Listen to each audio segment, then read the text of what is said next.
tey nag lu waral suñu ndaje bi tey du lenn lu dul alerter ak dénoncer ñi nga xamante ne tey ñu ngi taxaw bëgg a jël suñu suuf soo xam ne suñu maam yee ko moomoon fii lañ judd ñun suñu mag yi fii lañ judd te defe naa ne suñu mag yi bi ñu fiy nekk boobu fii kenn soxlawu fi boobu àll la woon mu metti trop amul courant amul ndox amul dara ñu muñ loolu yëpp ba tey nag defe naa ne tey la dëkk bi am valeur ay nit bëgg a jóge si àll bi ñëw bëgg ko fokkati si ñun te defe naa ne loolu ñu duñ ko nangu te lépp lu mu leen jaral pour ñu jël suuf si dinañu jaral lu ko ëpp pour ñu mën a maintenir suñu suuf ndax sàmm sa alal defe naa ne si jaamu yàlla la bokk te tey ñi nga xamante ne ñu ngi fii ñëw yor ay titres fonciers yoo xamante ne dara valable si ñun toog nañ ak monsieur le président de la république si koor gi moom si boppam en personne moo ñu confirmer que ne fii amul benn baay boo xamante ne am na fi amul benn baay boo xamante ne signé na ko fi ce qui veut dire que ne ñi fiy ñëw yëpp di wane ay titres fonciers c'est des faux titres fonciers ne dara valable si te defe naa ne lii nga xam ne am na fi tey ñun jàpp nañ ne du état parce que bu doon état la dina ñëw waxtaan ak nit ñi parce que cité CDC yi ay tool a fa nekkoon ay tool yi am valeur am ay poulailler am ay lépp mais biñ ko soxlawaaye dañ ñëw waxtaan ak population yi ba convaincre leen moo tax fii kenn dégg fi coow te defe naa ni foofu moo gën a yaatu te donc lii bu fekkoon état la dinañ ñëw jaar fi ñu war a jaar dinañ jaar ci gouverneur dinañ jaar ci préfet jaar ci sous-préfet jaar ci maire jaar ci chef de village pour mën a agsi suuf si te loolu lépp dara amu ci donc nag ñun tey mobilisation te koo gis xam ne tey pacifique la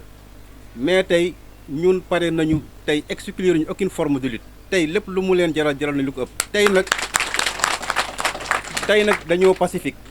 mais à tout moment mën nañu passer à la vitesse supérieure bu fekkee ñoom arrière uñu te bu ñu leen ko waxee rek ñoom war nañu ko mën a gëm te defe naa ne suñu suuf si fii suñu bakkan lañ si teg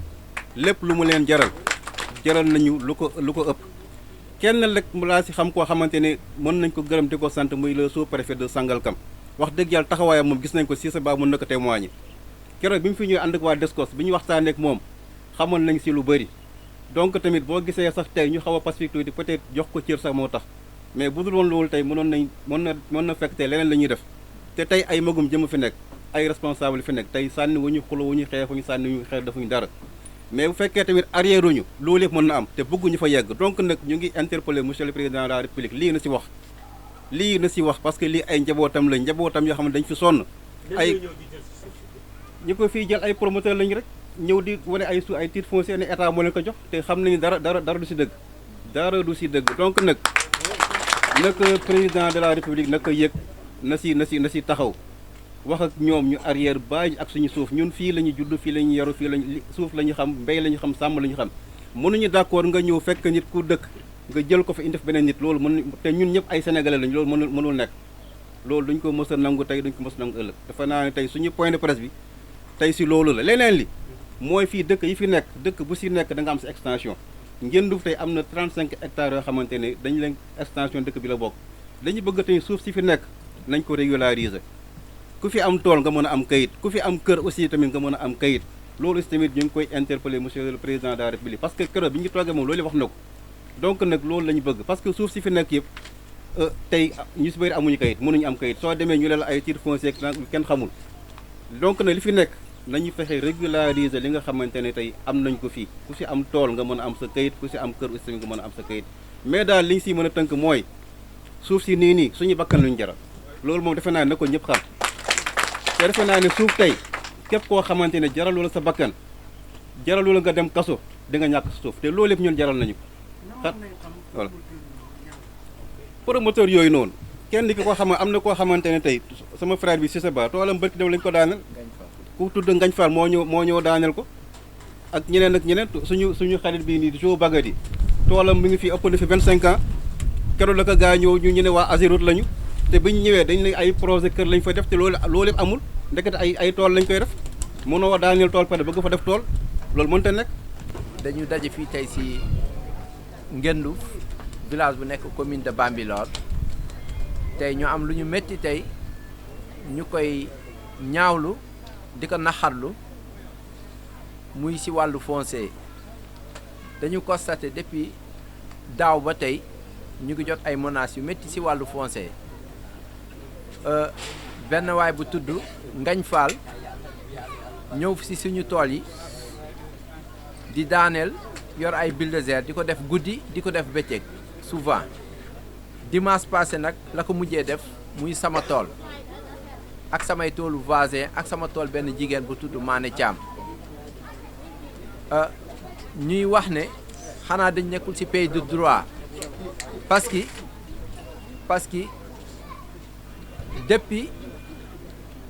depuis CDC jël fi tey muy projet boo xamante ne Macky Sall moom moo ko initié colonel Khalifa Diop encore une fois dama koy wax di ko répéter piloté ko ñi fi amoon ay tool yëpp ñu def état des lieux fait leen comme il le faut kon nan lay état di xamee lu baax loolu di ko def benn individu boo xamante ne dafa am titre foncier ñu naan 100 hectares ñu naan 149 hectares bu tudd Ngañ Fall ñëw fi jël suñuy suuf sans mu indemniser kenn ñii mu indemniser leen ñii muy ñëw guddi di terrasser teen tool yi pour bañ leen indemniser parce que lan la ci jublu pour daaneel garab yi guddi buy demee ba lay fay aussi wala bu ñu lay indemniser duñ la jox lenn loo xamante ne dafa am valeur parce que gis nañ ko fi ki ñuy wax Ngañ Fall am na ñoo xamante ne daf leen jox ay chèque ñooñu dañoo gedd seen chèque parce que seen tool nekk ay 3 hectares mu ñëw daaneel seen i garab ak seen i bâtiment mu ñëw di leen jox ay chèque gu 7 hectares ak chèque gu 4 millions ak 7 millions ñooñu ñu si bëri gis naa leen bu si mel ne benn docteur dafa gedd segam donc ñuy wax ne xanaa nekkuñ ci pays de droit di lancer son appel à le président de la République di ko wax ne ñun commune de Bambilor ñun waa village de Ngendouf am nañ lu ñu métti ak waa Bambilor ñuy alerter nag le gouverneur de Dakar parce que moom lañ ci yaakaar parce que lu bëri li nga xamante ne moom li fi am ci ay décret ci wàllu foncier ci loxoom lay jaar mais lii leer nañu leeral yàlla gouverneur yëgu ko te ñu ngi lancé appel le gouverneur de Dakar mu jàppale ñu ci lii nga xamante ne moo am Bambilor mu arrêté mbéy noonu la mbéy noonu problème bi ñuy dund moom la ñuy dund Woye Mbaam problème bi ñuy dund moom la ñuy dund Ngendu problème bi ñuy dund moom la ñuy dund Bambilor aussi noonu Déna aussi noonu te ñun lu ñu gën a métti ñun dañu am suñu droit de réel yoo xamante ne Bambilor dafa am droit de réel 60 hectares ba tey amul benn 150 mètres carrés boo xamante ne domaine urbanisme cadastre ñëw nañ pour que génneel ñu suñu 60 hectares Bambilor Ngenduuf bi may wax suñu droit de réel mu ngi nii Ngenduuf 35 hectares ba tey waa Ngenduuf mënuñu laa wax seen benn 1 hectare wala seen demi hectare si 35 hectares yooyu fan la koy état bi di fan lañ koy génne station yi fan lañ koy génne suñu maire bind na partout li nga xamante ne mooy domaine cadastre mais kenn répondre wu ko si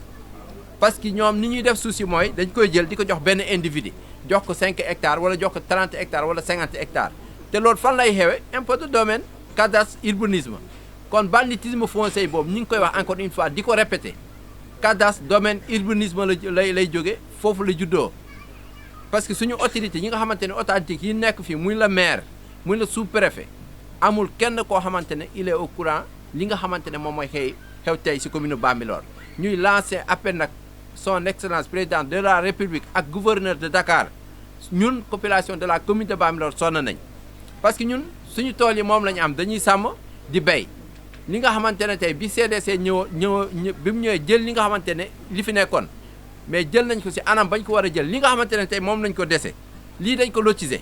te dañ ko lotiser par voie de mairie en protocole d'accord ak mairie mu ngi nii li nga xamante ne moom lañ fi dese ñi nga xamante ne dañ lotiser seen tool xëy samp ay borne protocole d'accord yu ñu def ak mairie moo nekk nii kase yi ñu déposé mairie moo nekk nii ku fa jënd wala ku fa am terrain li ngay dem déposer mairie muy reçu de dépôt ñu defaral attestation mais comment fait-il ko kon ñun ñu toog benn suba benn waaye jóge fa la ñëw ne dañ ko jox domaine cadastre ñoom ñoo ko jox 5 hectares mu jaar préfet de Rufisque préfet au lieu que moom mu jóge ci bureau bi nga xamante ne dañ ko climatiser mu ñëw xool 5 hectares bi nan la tëddee nan la demee wala au moins mu yebal la sous préfet mu ñëw xam kat ñan ñoo ci dëkk ñan ñoo ci nekk mais dañuy toog fale seen bureau yi nit am na titre foncier jàpp nañu ki fa am délibération ki fa dund nekkoon 100 ans kooku kenn considéré wu ko kooku du nit dañ ko jàppee comme mala ñu xëy un bon jour ñëw benn waay indi titre foncier ànd ak 100 gendarme nag wala 200 gendarme 200 gendarmes kan moo koy yëkkati kenn mënu ko man mënu ma ko yëkkati le préfet moom mooy joxe ndigal bind soxla nañ tel de gendarme donc ñu ngi artu le préfet de Dakar le préfet ngeen baal ma le préfet de Rufisque lii nga xamante ne moom moo xew commune de Bambilor amul benn suuf soo xamante ne dañ ko abandonné suuf si yëpp dañ ko occupé lii dañ ko lotissé jaar ci voie mairie jox ko ay nit ñu dëkk ci lii nga xam lii dañ ko yore ay tool di def ci ay poulailler di ci béy lii ay industrie ñoo si nekk te industrie aussi bari bu fi ay tool ak ay. L'injustice. Le chef de village parle de prédateurs fonciers, moi je parle de bandits fonciers même. Parce que ces villages qui regroupent aujourd'hui, qui sont dans le département de Rufisque, qui sont dans la commune de Bambilor, plus particulièrement le village de Ngendouf, le village de Wayambam, le village de Déni Biramdao Sud, le village de Déni Biramdao Nord, et Mbey, sont des villages qui datent avant même l'indépendance du Sénégal. Et ces villages, nos aïeux ont occupé les terres avant même l'existence de l'État du Sénégal. Donc aujourd'hui, nous sommes confrontés à un problème foncier. À chaque fois, des bandits fonciers, moi je les appelle des bandits fonciers, ils débarquent à chaque fois accompagnés des autorités compétentes, notamment le préfet de Rufisque, accompagnés de la DESCOS. À chaque fois, ils viennent démolir nos champs que nous avons occupés avant même l'indépendance du Sénégal. À chaque fois, ils viennent démolir les lotissements qui ont été établis ici par le maire de la commune de Bambilor en connivence avec les populations. Donc aujourd'hui, nous dénonçons ce phénomène, ce problème qui menace tous ces villages-là. Ces villages sont en train de suffoquer du point de vue foncier parce que nous avons des problèmes. Et la première à qui j'interpelle à prendre ses responsabilités, c'est le président de la République, Macky Sall. Parce qu'on a eu une audience avec lui tout récemment. Le président lui-même nous avait signifié qu'il n'a jamais eu question de signer des baux sur le 1975R. Donc ces gens-là qui débarquent à chaque fois nous tympanisent avec leurs faux baux, ces faussaires-là, c'est le moment de leur dire « Abba, c'est terminé, nous sommes prêts à y laisser nos vies s'il le faut, à ce que nos terres, nous les continuons à les garder. » Parce qu'on ne peut pas comprendre à chaque fois des gens débarquent avec des faux papiers, accompagnés des autorités compétentes, ils sont de mèche avec eux, je ne sais pas pourquoi, ils viennent nous séparer de nos terres que nous avons occupées depuis belle lurette. Ce n'est pas possible. Aujourd'hui, nous sommes pacifiques, comme l'a si bien dit le chef de village, mais nous pouvons à tout moment passer à la vitesse supérieure s'il le faut. Parce que nous pouvons y laisser nos vies s'il le faut, parce que nous ne sommes pas prêts à céder nos terres. Parce qu'ils viennent sans avertir les autorités compétentes, notamment le maire, il n'a pas été averti, le chef de village n'a pas été averti. Ils viennent sans donner sommation ni avertissement. Ils viennent à chaque fois accompagnés de leurs machines pour démolir nos champs. Tout récemment, ils ont démoli des champs. C'est le dimanche passé que ça s'est produit ici. On ne sait pas demain encore qui va débarquer. Et j'interpelle les deux personnes déjà que nous connaissons, notamment la personne de Ndiagne Fall, qui viennent ici par dimanche vers 14h, à ce que les gens sont en train de se reposer. Ils viennent ici avec ces machines. C'est le moment de lui dire stop, c'est fini ça. Parce que le village, tous les villages, je ne parle pas de Ngendouf seulement, tous les villages de la commune de Bambilor concernés par le 1975R sont prêts pour récupérer leurs terres. Nous ne vont plus accepter à ce que des gens, des bandits fonciers viennent des routes, mais aujourd'hui ils viennent avec des cités. Donc si on est dans un état de droit, on est dans un pays censé de connaître la justice sociale, pourquoi une personne, à une seule personne, on lui donne 100 hectares, alors que les populations riveraines qui sont là depuis longtemps, ils ne peuvent même pas parvenir à avoir une parcelle légale de 150 mètres carrés. Est-ce que c'est normal dans un Sénégal aujourd'hui? Ils viennent avec des... nous, le village, ils nous avaient promu, concernant le village de Ngendouf, ils avaient promu un droit réel de 35 hectares pour l'extension du village, mais jusqu'à présent, rien n'a été officialisé. Et dans ces mêmes 35 hectares viennent les gens, notamment Mbaye Fall, Ndiagne Fall, ils ont été octroyés par l'État du Sénégal des baux dans ces 35 hectares qui devraient faire l'objet de l'extension du village de Ngendouf. Comment est-ce possible normalement? Est-ce qu'on peut doubler les baux normalement? dans un état de là où il y a la justice. C'est impossible. Donc ces gens-là sont rien d'autre que des faussaires, des bandits fonciers. En tout cas, nous sommes prêts et nous sommes pieds fermes, déterminés à les déguerpir s'ils reviennent ici. Et nous... les voisins dañ fi ñëwoon tey ci turu les voisins di am un cœur meurtri par rapport ak li dal ñii mais fi ñuy commencé mooy wax ne li xew ci commune Mbambilor pratiquement li waa ji doon wax ne feebar buy wàlle la mooy dëgg ñun ñëpp nous sommes contaminés dafa des nag ak kan nañu amal affaire tey ñii ak tey ak Khafor Touré la bu suba ak Ndiagne Fall la gannaaw suba Omar Sy gannaaw suba keneen ak keneen ak keneen ñun nag responsabilité bi yëpp dañ koy delloo état du Sénégal ndax lan mooy wàllum suuf ci li loi bi wax mooy fépp fu nit dëkkee tey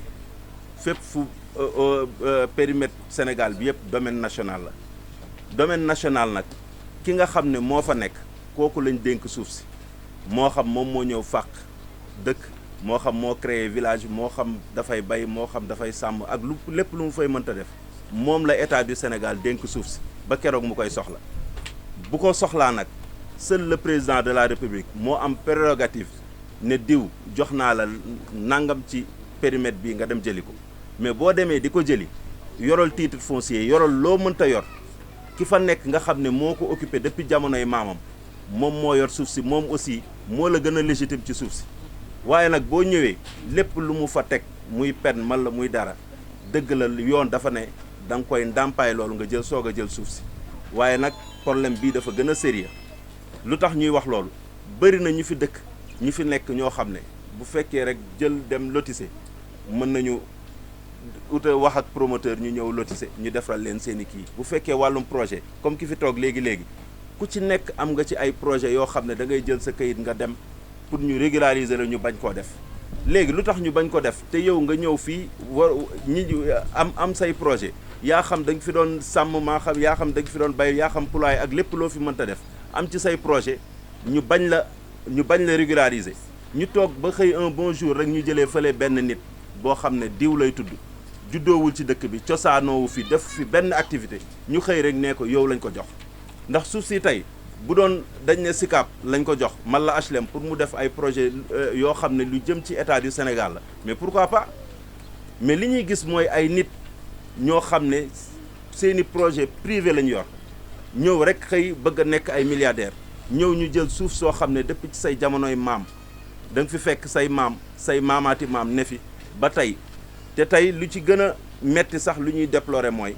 am na ñoo xam ne seeni maam fii lañ leen suul seeni baay fi ñu leen suul ñoom fii lañ leen di suul léegi kooku noonu nga ñëw jël comme li xewoon tey fii dëkk bii di nu ñu koy waxate wéy mbaam à 0 mètre natt ba natt seeni jumaa léegi kooku nga bëgg moom mu accepté yow titre bi nga yor titre bi ak lu mu mënta yàlla na doon titre foncier yàlla na légal ñun jàpp nañ ne légalul dafa am loo xam ne nit daf ko war a seexlu am na foo xam ne boo fa tolloo ngeen baal ma ci kàddu gi dafa mel ni yëfu dëmm la parce que nit mënoo koo jël di ko jël ba yegg si fi mu dëkk nga xam ne fii lay suturloo lii di jumaam lii di almeeram lii di leneen ak leneen lii dëkk bi da ngay dox nii 200 mètres nga yaa ngi seen CDC mu ngi noonu mais loolu lan lay nduru dañoo toll nag foo xam ne wax ji waruñu ko neexal lii yëpp responsabilité bi day dellu ci état du Sénégal parce que bandi foncier yii moom moo leen parce que autorité étatique yi fi nekk kan mooy préfet mooy état du Sénégal kan mooy sous-préfet mooy état du Sénégal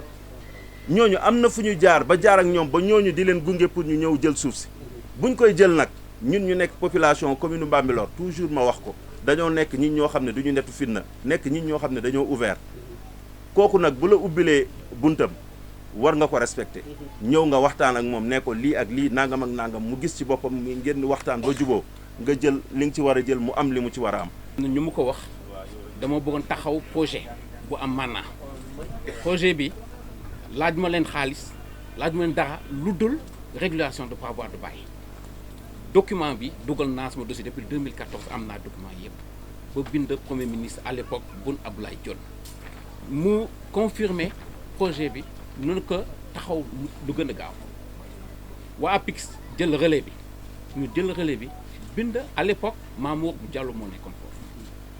tontuwul ñu bindaat ko y a un moment peut-être ngeen dem leen di fàttaliku président bi nee na commission yi duñ ko yokk parce que c'est trop lent sama dossier ti yooyu la bokkoon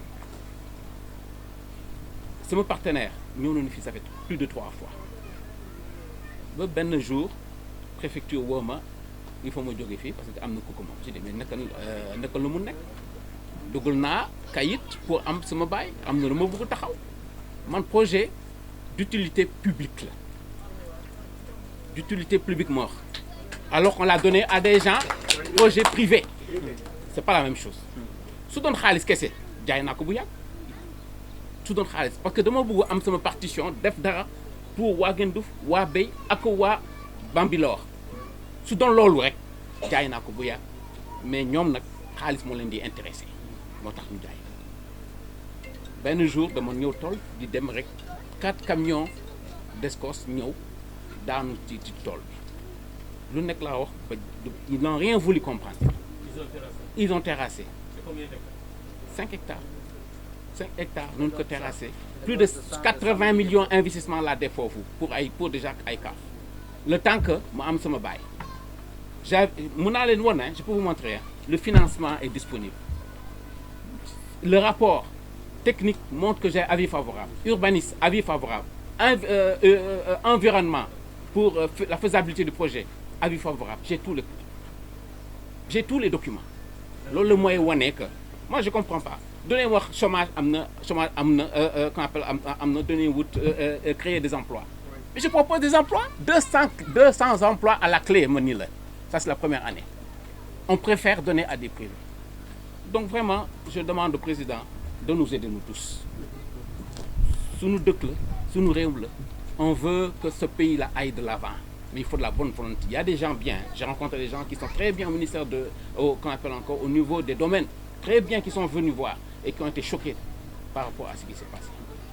À Giroud, soi-disant, ben yon nous bëggoon génne alors que c'était pas vrai. Kuy bëgg jaar yoon du nëbbatu du ñëw ay cache-cache def ay cache-cache man nun def yëpp sama gannaaw nun ko def. Après ñu woo ma ñëwal jël sa impense ay 3 millions yooyu. Je t'assure loolu mais lan lay def ak 3 millions man bëgguma 3 millions. Qu'est-ce qu'on peut demander l'avertir? Ban y a aucun avertissement suñu ma avertir woon du ñu ñëw ak 4 camions suñu ma avertir woon on m'a pas averti jëkk-jëkk rek dal c'est comme ça s'est passé. Donc vraiment je demande nun ma delloo nun ma jël tooñu ma lii àq nun ma def. Voilà nun ma delloo rek c'est tout pour que mu mën taxaw projet boobu loolu rek laa laajte.